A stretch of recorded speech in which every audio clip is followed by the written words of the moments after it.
قبر، رام لال۔ میں پورے سفر میں سو نہیں سکا تھا۔ سفر بہت طویل تھا اور تھکا دینے والا بھی۔ ایسا محسوس ہو رہا تھا یہ سفر کچھ راتوں اور دنوں کا نہیں ہے، کئی قرنوں کا ہے۔ میرے بدن کے جوڑ جوڑ سے جو درد اٹھ رہا ہے وہ ہمیشہ ہمیشہ ساتھ رہے گا۔ میری آنکھوں میں جو کانٹے گھسے ہوئے ہیں وہ مجھے زندگی بھر چین سے نہیں سونے دیں گے، اور میں ہمیشہ اسی طرح سرگرداں رہوں گا، شہر بشہر۔ اس دن میں جبل پور سے آ رہا تھا۔ میرے ساتھ میری بیوی بلقیس اور 3 بچے حامد، نجمہ اور نسرین بھی تھے۔ ایک گاڑی ہم نے الہ آباد میں تبدیل کی تھی۔ یہ گاڑی ہمیں لکھنؤ لیے جا رہی تھی۔ لکھنؤ سے ہمیں ایک اور گاڑی بیٹھ کر اقبال پور جانا تھا۔ اقبال پور جانا میں نے کبھی پسند نہیں کیا تھا۔ جب سے میں نے شادی کی تھی وہاں صرف 2 ہی بار پہلے جا چکا تھا، وہ بھی بلقیس کے اصرار پر، کیونکہ وہ وہاں کی رہنے والی تھی۔ وہ ہر سال وہاں چند روز گزار آتی تھی۔ میں آپ کو جبل پور کے بارے میں بھی کچھ بتا دوں۔ وہاں میں 18 سال سے مقیم تھا، ٹرانسپورٹ کے محکمے میں نہایت معقول تنخواہ پر ملازم تھا، اور ایک بہت خوبصورت اور آرام دہ مکان کا مالک، جو میری برسوں سے بچا بچا کر رکھی ہوئی کمائی کا ثمرہ تھا۔ ایسا ثمرہ جسے پا کر کسی بھی شخص کی بیوی اپنے شوہر پر بجا طور پر فخر کر سکتی ہے۔ لیکن بلقیس کو اس مکان کا آرام اور خوبصورتی کبھی پسند نہیں آئی۔ اس نے میری کسی بھی خوبصورت چیز کو کبھی تعریفی نگاہوں سے نہیں دیکھا۔ مجھے دوستوں کو دعوتیں دینا مرغوب ہے، جس کے لیے وہ ناک بھون چڑھا لیتی ہے۔ میں برج کا شائق ہوں، اس نے اس کھیل کی الف بے بھی جاننا پسند نہ کیا۔ لیکن پھر بھی میں نے اس سے بے انتہا محبت کی ہے۔ گزشتہ 12 برس میں جب سے وہ میرے گھر کی زینت بن کر آئی ہے، میری محبت میں ذرا بھی کمی نہیں ہوئی۔ اسے اس بات کے لیے کبھی خفا نہیں ہوا کہ اس نے میرے خوبصورت گھر کو کیوں پسند نہیں کیا، وہ میرے گھر میں خود کو اجنبی کیوں سمجھتی رہی ہے۔ میں اس سے اس لیے بھی خوش رہا ہوں کہ اس نے مجھے نہایت خوبصورت اور شرارتی بچے دیے ہیں، جنہیں دیکھ کر میں اپنا ہر غم بھول جاتا ہوں، ہر کمی بھول جاتا ہوں۔ میرے دل میں کسی کے خلاف کوئی شکایت باقی نہیں رہ جاتی۔ بلقیس نے جب کبھی مسکرا کر میری طرف دیکھا ہے، میرے اندر جینے کی لگن اور بڑھ گئی ہے۔ لیکن میں نے کبھی کبھی بلقیس کی آنکھوں میں کسی ایسے غم کو بھی کروٹیں لیتے دیکھا ہے جس سے مجھے خود اپنی کائنات الٹتی ہوئی محسوس ہوئی ہے۔ کبھی کبھی تو مجھے شدید تنہائی کا بھی احساس ہوا ہے، لیکن جب حامد، نجمہ اور نسرین اپنی معصوم مسکراہٹوں کے ساتھ میری طرف لپک لپک بڑھے ہیں، اور بلقیس نے مجھے میرے انتہائی افسردہ لمحات میں کندھے سے جھٹک کر پوچھا ہے، خالد کیا بات ہے، تم کھوئے ہوئے کیوں ہو، تو میں اس وقت جیسے اس دنیا میں لوٹ لوٹ کر آتا رہا ہوں۔ اس وقت میرے دل و دماغ پر سے تنہائی اور اداسی کے بادل بکھر بکھر گئے ہیں۔ جس رات ہم الہ آباد سے لکھنؤ جا رہے تھے وہ بہت سرد تھی، اتنی سرد کہ اسے پوری طرح بیان کرنے کے لیے مجھے شاعری کرنی پڑے گی، لیکن شاعری میرے بس کا روگ نہیں ہے۔ اتنا سمجھ لیجئے کہ جنوری کا آغاز ہو چکا تھا اور پچھلے 2 دنوں سے ایک سخت ٹھنڈی لہر چل رہی تھی۔ ہمارے پاس پورا بستر بھی نہیں تھا، بس 2 کمبل تھے جو ہم افراتفری کے عالم میں اٹھا پائے تھے۔ ایک کمبل میں حامد اور نجمہ سو رہے تھے، دوسرے میں بلقیس اور نسرین۔ میں اپنے اوور کوٹ میں ایک بند کھڑکی کے ساتھ کمر لگائے غبار خاطر پڑھ رہا تھا۔ تنہا رہ جانے والوں اور تنہائی پسندوں کا ساتھ کتابیں ہی دیا کرتی ہیں۔ کتابوں کے علاوہ سگریٹ بھی بہت پیے تھے۔ میں بہت زیادہ سگریٹ نہیں پیا کرتا، لیکن اس رات سگریٹ پینے میں مجھے ایک عجیب سی فرحت مل رہی تھی۔ پڑھتے پڑھتے اور سگریٹ پیتے پیتے مجھے اقبال پور یاد آ رہا تھا۔ اقبال پور ہمارے سفر کی منزل تھی، لیکن وہاں میں اپنی خوشی سے نہیں جا رہا تھا۔ بالکل بادل ناخواستہ آج تک وہاں جانے سے انکار کیا تھا۔ آپ کو بتایا نا کہ وہاں ہر سال بلقیس تنہا ہی جاتی تھی، لیکن اس بار میں انکار نہیں کر سکا تھا۔ اس نے جبل پور چھوڑتے وقت میرے سامنے اقبال پور جانے کی تجویز رکھی تو میں فوراً رضامند ہو گیا، لیکن اس وقت وہ کسی دوسری پرسکون جگہ کا نام لیتی تو وہاں چلنے کے لیے بھی تیار ہو سکتا تھا۔ میں ہر ایسی جگہ جانے کے لیے تیار تھا جہاں پہنچ کر میرے سہمے ہوئے بچوں کی آنکھوں میں ویسی پہلی سی خوشی اور چمک لوٹ آنے کا امکان ہو سکتا تھا۔ اقبال پور میں ہمارا کوئی نہیں رہتا تھا، میرا تو وہاں کبھی کوئی عزیز رہا بھی نہیں تھا۔ بلقیسی کے ابا، امی، نانا بلکہ پورا خاندان کبھی وہاں آباد تھا۔ اب تو وہاں کوئی بھی نہ تھا۔ ابا اور امی مر چکے تھے، نانا بھی وہیں کی خاک میں دفن ہوئے تھے۔ اگرچہ وہ اپنے وطن کو خیر بات کہہ دینے کا ارادہ کر چکے تھے، ان کے کئی عزیز ترک وطن کر کے سرحد پار بھی جا چکے تھے۔ بلقیس پھر بھی اقبال پور جایا کرتی تھی، جہاں صرف قبریں ہی قبریں رہ گئی تھیں، جن کی دیکھ بھال کرنے والا بھی اب کوئی نہیں رہا تھا۔ ہر سال برسات کی تیز بوچھاروں سے کوئی نہ کوئی قبر اچانک زمین میں دھنس کر ایک خلا بنا دیتی تھی، جس کے تصور سے بھی دل گھبراتا تھا۔ 2 بار ہی وہاں جا کر میں خود کو انتہائی غمگین محسوس کرنے لگا تھا۔ وہاں مجھے کسی طرح کی آسودگی کا احساس نہیں ہوا تھا، جیسا جبل پور میں ہوتا تھا، جیسا اور کئی شہروں میں ہوتا تھا جہاں مجھے جاننے والے ہزاروں کی تعداد میں موجود تھے۔ اقبال پور کی دھرتی پر تو چلتے ہوئے یوں لگتا تھا جیسے پاؤں کے نیچے جگہ جگہ گڑھے بنے ہوئے ہیں، نہ جانے میں کون سے قدم پر کس گڑھے میں اتر جاؤں گا۔ اقبال پور میں بلقیس کی ایک بہت دور کی پھوپھی رہتی تھی، رحمت بوا۔ خدا جانے وہ اس کی پھوپھی تھی بھی یا نہیں، لیکن بلقیس اس کے ہاں ہمیشہ جا کر ٹھہرتی تھی۔ وہ اس قصبے کی عمر دراز عورت تھی، 80 سال کی۔ وہ اس کے نانا دادا کے وقتوں کی تھی، اس سارے خاندان کو جانتی تھی جو آدھا زیر زمین تھا اور آدھا پاکستان میں۔ بلقیس بھی کسی قافلے کے ساتھ وہاں چلی گئی ہوتی، جیسا کہ اس کے مرحوم نانا جان چاہتے تھے۔ اس کے نانا جان تو اپنے ایک عزیز نوجوان کا انتخاب بھی کر چکے تھے جو وہاں جا کر لاہور میں آباد ہو گیا تھا۔ بلقیس کا ہاتھ کسی کے ہاتھ میں دینے کا اختیار اس کے نانا جان ہی کو حاصل تھا، کیونکہ وہ اپنے ماں باپ کی نسبت ان کے زیادہ قریب رہی تھی۔ انہوں نے ہی اسے عربی، فارسی اور اردو کی تعلیم دی تھی، لیکن جب بلقیس کے سامنے اس کی زندگی کی سب سے بڑی منزل آ گئی تو اس کے اپنے ابا سد راہ بن گئے۔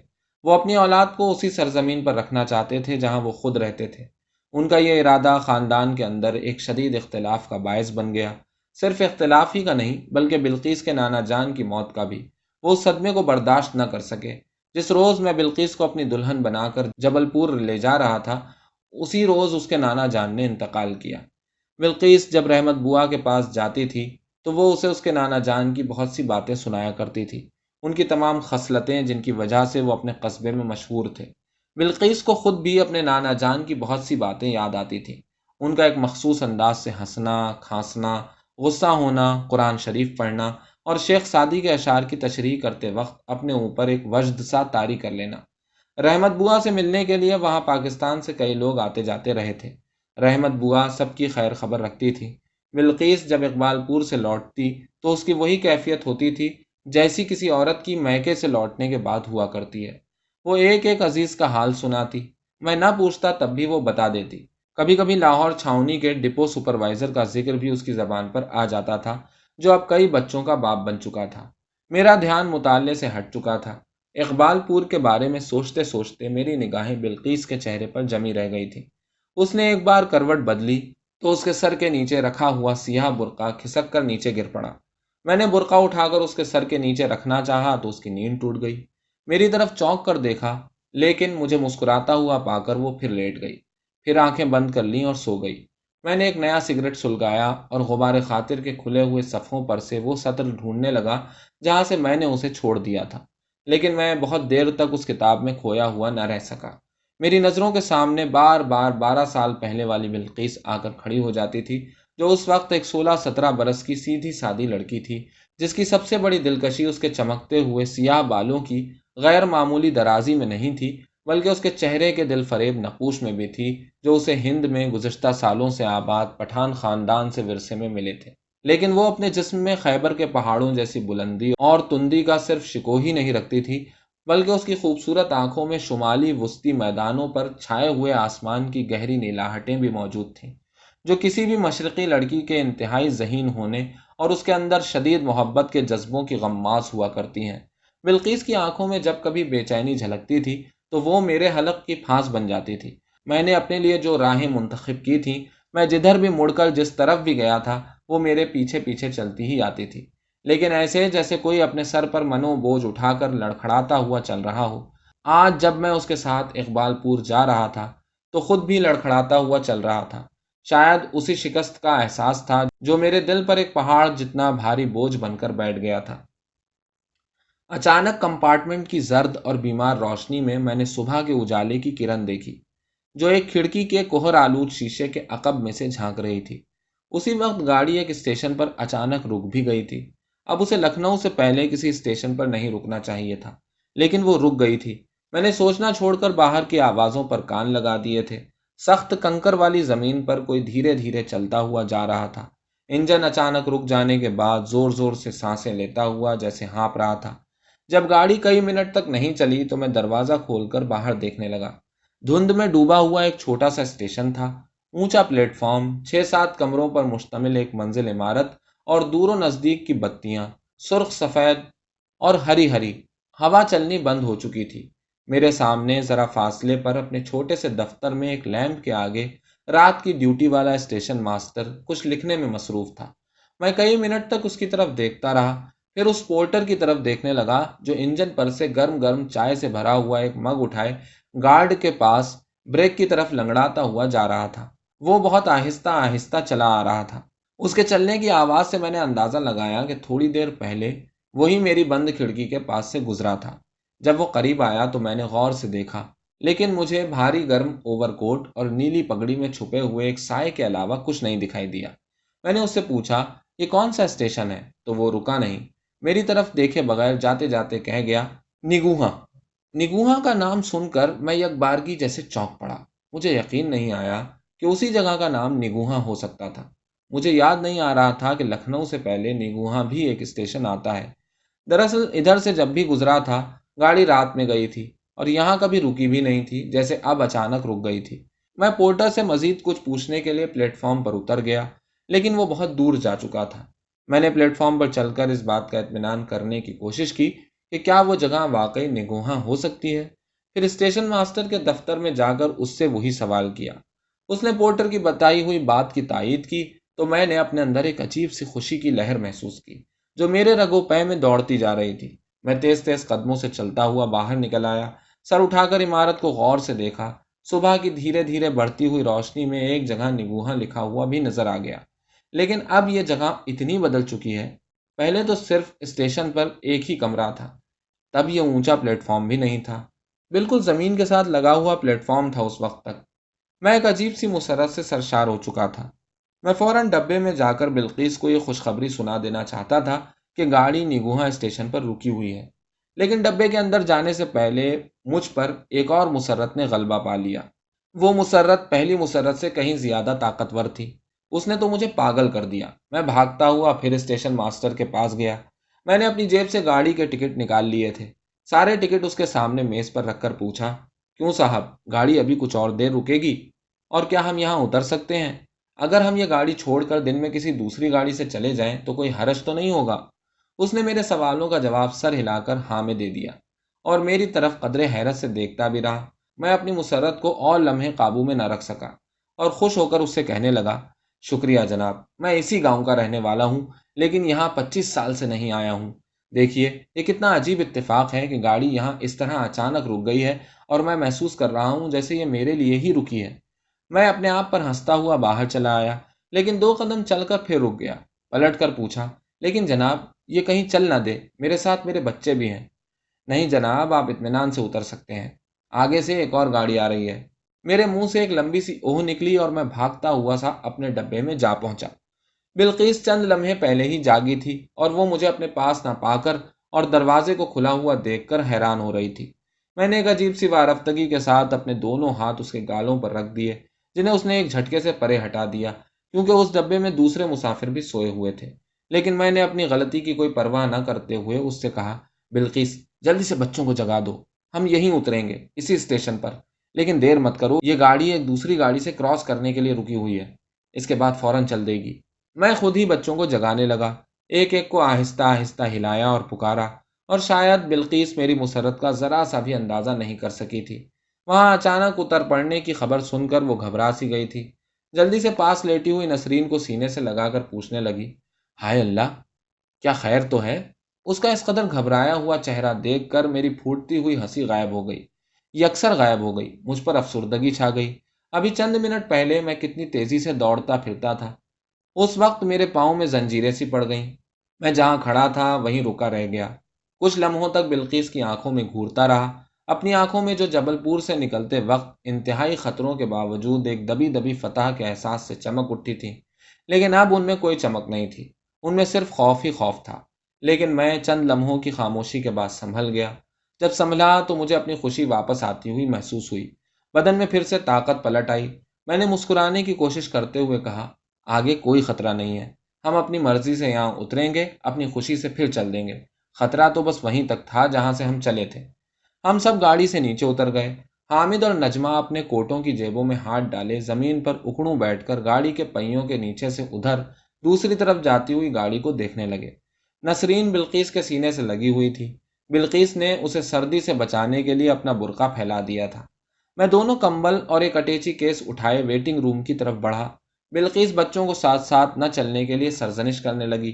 کچھ ہی دیر کے بعد دن کا اجالا ہر طرف پھیل گیا۔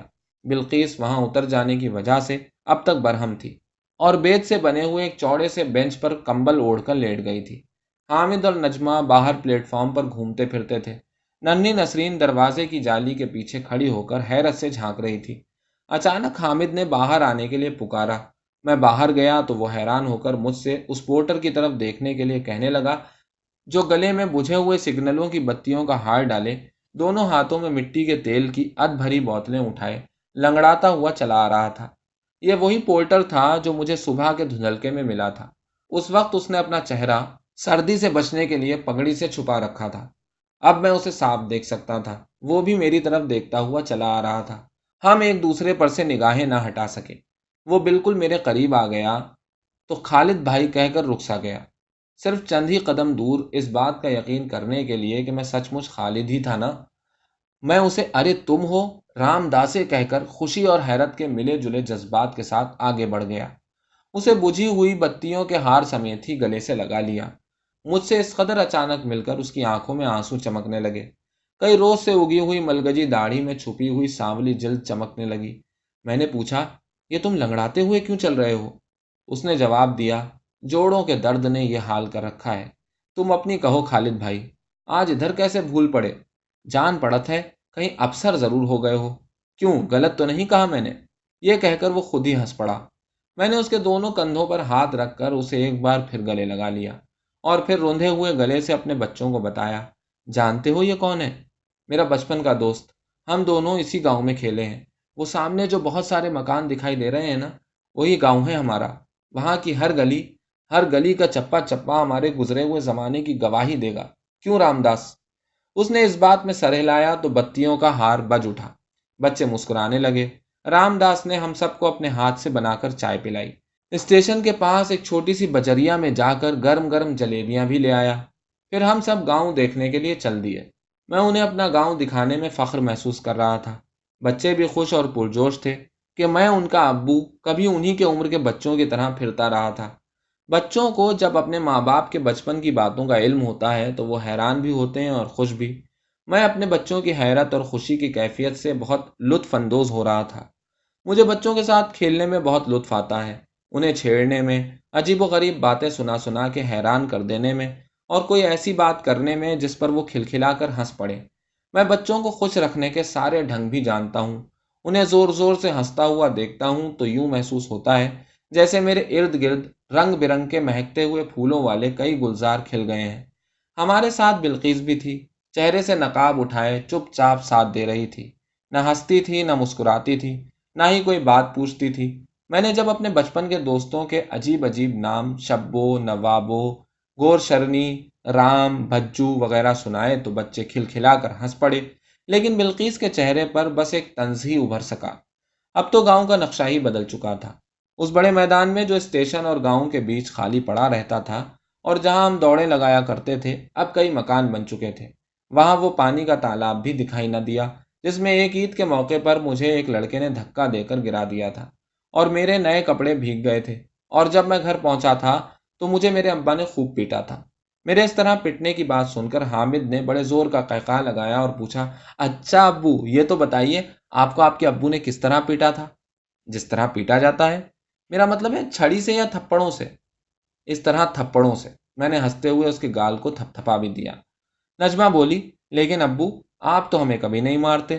میں نے مسکرا کر بلقیس کی طرف دیکھا اور شرارت سے کہا، میرے بجائے تمہیں تمہاری امی جو مارا کرتی ہیں۔ بلقیس تب بھی نہیں مسکرائی۔ نجمہ اپنی ماں کے ساتھ جا لگی اور بولی، کہاں مارا کرتی ہیں امی، یہ تو ہمیں پیار کرتی ہیں۔ میں انہیں اپنا مکان بھی دکھانا چاہتا تھا جسے 25 برس پہلے میرے والد نے اپنی تنگ دستی کی وجہ سے بیچ دیا تھا، کیونکہ وہ مجھے ہائی اسکول اور کالج کی تعلیم دلانا چاہتے تھے۔ لیکن جب وہاں پہنچے تو وہاں ایک دوسرا ہی مکان تعمیر ہو چکا تھا جس کے مکین تک ہمیں نہیں جانتے تھے۔ وہاں ہمیں ابھی تک رام داس کے سوا کسی نے بھی نہیں پہچانا تھا۔ وہاں کوئی ایسا شخص تھا بھی نہیں۔ وہاں کی بیشتر آبادی اگر وہیں پر دکانداری یا کھیتی باڑی نہیں کرتی تھی تو پھر آس پاس ضلعوں کے صدر مقاموں پر جا کر کارخانوں میں نوکری کر کے یا سڑکوں پر رکشہ چلا کر اپنا پیٹ پالتی تھی۔ میں اپنی ہی گلیوں میں اجنبیوں کی طرح گھومتا رہا۔ مسجد کے سامنے رک کر میں نے اس امام کو یاد کیا جس نے مجھے نماز پڑھنا سکھایا تھا۔ اپنے زمانے کے پرائمری اسکول میں پہنچ کر اسی کمرے کے کونے کو تلاش کیا جہاں بیٹھ کر میں پڑھتا تھا، اور اسکول سے ملا ہوا کام نہ کرنے کی وجہ سے اپنے استاد کے سامنے مرغا بن کر سزا پایا کرتا تھا۔ اب وہ ہائی اسکول بن گیا تھا۔ میں جہاں جہاں گیا بچے میرے ساتھ خوش خوش گھومتے رہے۔ مجھے ایسا لگ رہا تھا جیسے میرا بچپن پھر واپس آ گیا ہے اور ایک بچے کی شبیہ اختیار کر کے میرے ساتھ گھومتا پھرتا ہے۔ ہم لوگ گھومتے پھرتے ریلوے لائن کے پاس جا پہنچے۔ اب ہم اسٹیشن کے دوسرے سرے پر تھے، شمالی سرے پر جدھر لکھنؤ تھا۔ وہاں پہنچتے ہی میرے اندر ایک عجیب سا اضطراب پیدا ہو گیا۔ میں ایک بھولی بسری ہوئی جگہ تلاش کرنے لگا۔ وہاں ریلوے لائن کے سامنے ذرا فاصلے پر آم کا پیڑ تھا۔ اس پیڑ کے سامنے ریلوے لائن خم کھا جاتی تھی، لیکن وہاں نہ وہ پیڑ دکھائی دیتا تھا نہ ہی وہ ریلوے لائن۔ ابو آپ کیا ڈھونڈ رہے ہیں؟ بچوں نے بڑے اضطراب سے مجھ سے پوچھا۔ میں انہیں بتانے لگا، جب میں یہاں رہتا تھا تو میرے پاس ایک بہت ہی خوبصورت کتا تھا، چھوٹا سا، اتنا چھوٹا کہ جب چلتا تو بالکل زمین کے ساتھ لگا ہوا معلوم ہوتا۔ اس کے جسم پر گہرے بھورے رنگ کے لمبے لمبے چمکدار بال تھے جو اس کے منہ پر اگے ہوئے تھے۔ اس کی آنکھوں پر بھی گر گر پڑتے تھے۔ اس کی پیاری پیاری آنکھیں تھیں۔ ہم ایک دوسرے کی آنکھوں میں آنکھیں ڈال کر کتنی کتنی دیر تک دیکھتے رہتے تھے۔ اس کا نام کیا تھا ابو؟ پپی۔ پپی، بہت ہی پیارا نام ہے۔ اب وہ کہاں ہے ابو؟ وہ آپ نے کہاں سے لیا تھا ابو؟ میرے ابا کو ایک انگریز افسر دے گیا تھا۔ اسی انگریز کی میرے ابا نے بہت خدمت کی تھی۔ میرے ابا نے وہ کتا میرے ہی لیے اس سے مانگا تھا، بہت ہی قیمتی تھا وہ، لیکن اس انگریز نے میرے ابا کو دے ہی دیا تھا۔ پپی پھر میرا دوست بن گیا۔ پہلے مجھ پر بہت ہی بھونکتا تھا، پھر مجھ سے پیار کرنے لگا۔ ہر وقت میرے پاؤں چاٹتا تھا۔ میری سیٹی کی آواز سنتے ہی بھاگا ہوا آتا تھا۔ میں کھیلنے کے لیے کہیں جاتا تو وہ میرے ساتھ ہی ساتھ رہتا تھا۔ میں نے اس کے گلے میں گھنگرو باندھ رکھے تھے۔ وہ بھاگتا تو گھنگرو بہت ہی مزے سے بجتے تھے، چھن چھن چھن چھن چھن چھن۔ بچوں کی مسکراہٹیں چوڑی ہوتی گئیں، آنکھوں کی چمک بڑھتی گئی۔ بلقیس ہمارے قریب ہی تھک کر لائن پر بیٹھ گئی تھی۔ میں بچوں کے سامنے کھڑا اپنی کہانی سنا رہا تھا۔ پپی کو میں نے گیند اٹھا لانا بھی سکھا دیا تھا۔ جب ہم گلی ڈنڈا کھیلتے تو وہ بھاگ کر اپنے آپ ہی گلی اٹھا کر لے آتا تھا۔ رفتہ رفتہ میں نے اپنی کتابوں کا بستہ اٹھانا بھی سکھا دیا۔ جب میں لکھنؤ کے ایک مڈل اسکول میں پڑھنے کے لیے روزانہ گاڑی سے جانے لگا تو پپی میرا بستہ اٹھا کر اسٹیشن ضرور آتا تھا۔ وہاں میں اسے بستہ لے کر گاڑی میں چڑھ جاتا۔ گاڑی چل پڑتی تو گاڑی کے ساتھ ساتھ بھاگنے لگتا۔ وہ کچھ دور تک ہی بھاگ پاتا تھا، پھر گاڑی تیز ہو جاتی۔ وہ ایک موڑ تک پہنچ کر رک جاتا تھا۔ گاڑی چلی جاتی تھی تو وہ گھر لوٹ جاتا تھا۔ ایک دن ہم گاڑی میں بیٹھے ہوئے اسے پپی پپی کہتے ہوئے جا رہے تھے۔ وہ گاڑی کے ساتھ ساتھ خوشی سے اچھلتا ہوا بھاگ رہا تھا۔ ہم زور زور سے پکارتے رہے، وہ اور تیز بھاگنے کی کوشش کرتا تھا۔ جب گاڑی لائن کے موڑ سے گھومنے لگی تو اس نے بھی گھوم کر ساتھ دینا چاہا، لیکن وہ موڑ بہت ہی خطرناک تھا۔ تیزی سے بھاگ کر آتا ہوا وہاں کوئی بھی آدمی گاڑی کے نیچے آ سکتا تھا۔ اس دن پپی جب موڑ سے نکلنے لگا، اچانک گاڑی کے نیچے آ گیا۔ یہ سن کر بچوں کے منہ کھلے رہ گئے۔ میں نے بتایا، وہ گاڑی کے نیچے کٹ گیا۔ ہم لوگوں نے گاڑی کی زنجیر کھینچ لی۔ زنجیر کھینچنے سے گاڑی رک گئی۔ ہم لوگ نیچے اتر آئے۔ پپی کٹ چکا تھا، مر چکا تھا۔ پتھروں اور کوئلوں پر اس کے گرم خون کا جیسے چھڑکاؤ سا ہو گیا تھا۔ اسے مرا ہوا دیکھ کر میں دہاڑے مار مار کر رو پڑا تھا۔ پھر ابو؟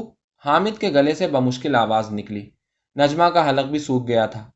وہ کچھ بول ہی نہ پائی۔ نسرین سہمی ہوئی نظروں سے مجھے گھورے جا رہی تھی۔ بلقیس پہلی بار بڑی دلچسپی سے میری بات سن رہی تھی۔ میں نے انہیں بتایا۔ اس کے بعد ہم لوگ پپی کے کٹے ہوئے جسم کے حصے اکٹھے کر کے پیڑ کے نیچے لے گئے۔ وہاں ہم نے مل کر ایک گڑھا کھودا۔